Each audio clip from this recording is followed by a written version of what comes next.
But Alireza's looked great so far. One shaky game, one big blunder. We saw the beautiful finish in that Petrov, but other than that, it has been very professional, I would say, from Alireza so far. That is correct. As it was the chess.com prediction was 4.5, 3.5, and Alireza has outperformed that one by 1. As we start the 3+1, there we go. CARO-KANN Tau variation. Yeah, CARO-KANN or CARO-KANN? That is the question for Jan Nepomniachtchi. Trying to break down this opening. Alireza, this was his favorite childhood opening, especially Blitz online. It's super tricky. Queen c8 is a move I've played myself before. It's to try and land c5 very quickly, and the queen will support that push, gaining a tempo. But this is aggressive stuff from white. Jan really kind of showing that he wants to strike back here and now. Yeah, this variation I didn't like as much, even though it's the Tau variation, and I love Tau myself. I was actually more a fan of the exchange variation. I was just able to get easy positions and put the knight on e5 and go for mate all the time. Then I tried some fantasy variations, which were kind of cool, but it is kind of wacky and wild. So sort of positions I like to play. But yeah, this one G4 and H4. Obviously, we got C5 in too as well. So they're like a French type of structure from a CARO-KANN. They are cousins in a way. Mm-hmm. Yeah, grandfather Tal. Can't argue with him. He played this H4 move, and everyone's playing this H4 move nowadays. White gets a lot of space, but Jan has to decide where to put his king. The white king probably going to the queen side now, or maybe staying in the center. Black's king definitely staying in the center. Who do you think this type of position is going to favor, though, stylistically? No, definitely. I think stylistically, I like Jan's here. Of course, CARO-KANN, I have seen some very nice games from Alireza, especially in his 2800 rise. Classical chess, he played a lot of CARO-KANN, actually getting up to 2800. But he also played as a kid too as well online. So I like it, but I do like the fact that Jan has a lot of options here. He's playing, this very aggressive variation. But sometimes for me, it just doesn't feel like I get the most aggressive positions. Takes is wrong here, apparently. Queen d2, castle queen side. If I can get f4, f5, this reminds me so much of some type of French advance. Bishop gets to d7. I go castle. I move the knight. I play f4. I play f5. And I try to mate. That's the best I can do. Mm-hmm. And he might try and mate as well. Jan, as Black plays b6, that's an odd move. Given a question mark, that nearly never appears in the French or in the CARO-KANN. But the idea is to develop the black knight to c6 while keeping the bishop defended. Very interesting stuff. We'll see whether he can keep his center intact. And now, big mistake. Look at the bar. Wow.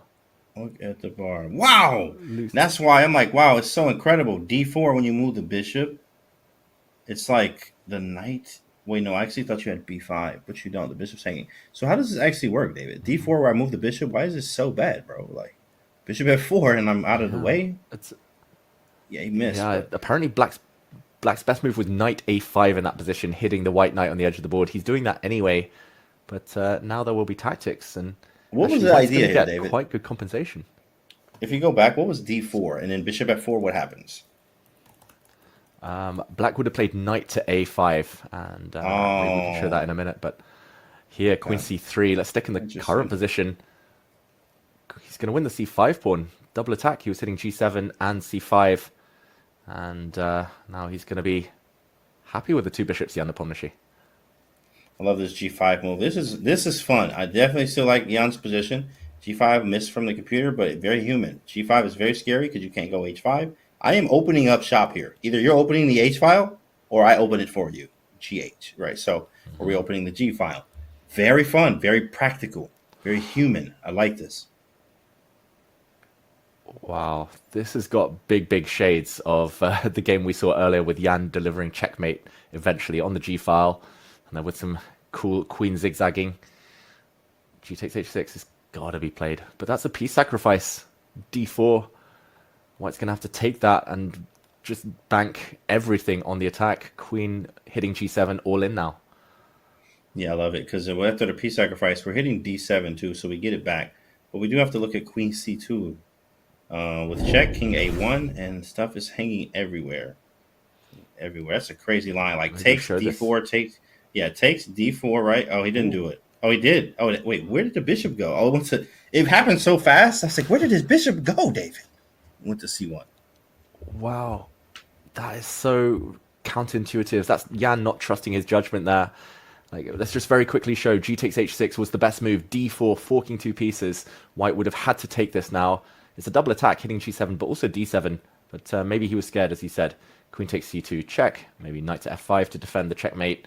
And a position like this, he couldn't judge it. He didn't have time, but it's still very promising for White with the open G line. This would have been what he should have done, but bishop c1, wrong direction, has allowed Alireza to step forward, block the king side at the cost of a pawn, and we see e4 played. We're seeing some very quick moves. Bishop f5. This is the live position. He's actually a pawn up now, Jan. But the black bishop very strong. Okay, so who are you taking here, David? You're a CARO-KANN player yourself. You're probably taking black. I'll take black here. I don't know. I'm a CARO-KANN player, but I like being a pawn up. So maybe I take white. The bishop on c1 keeps everything guarded. I'm actually switching my bias here. I was all in, on that attack, but I mean, this just feels very good for black. The double of the rooks, the c-pawn pushing here. I mean, this is scary. I have to go like king a1. Like I just get out of the way, and he didn't do it. There's a lot of piling up over here. It looks very scary for white. Whoever gets to that king first wins, and it looks like it's going to be black. He is about to get there now. He takes queen here and hit the button. Just hit the button to start a new game. Get up out of there. Probably easier said than done. Yep. It's over. Well, the white king has to run. The white queen couldn't defend because the c-pawn was pinned. It's like a mirror image. Anything you can do, I can do better. Rook takes g7 was Jan's big sacrifice earlier. Now it's rook takes b2 for black. And I think you can do anything here and win. Yeah, the white king is just dead. You've only sacrificed the exchange as well. Double exclam because the knight is hanging. But here we will see a sequence to pick up the white queen. Man, this is ridiculous. Jeez. Ooh, yeah, just get up out of there. Start a new one, shake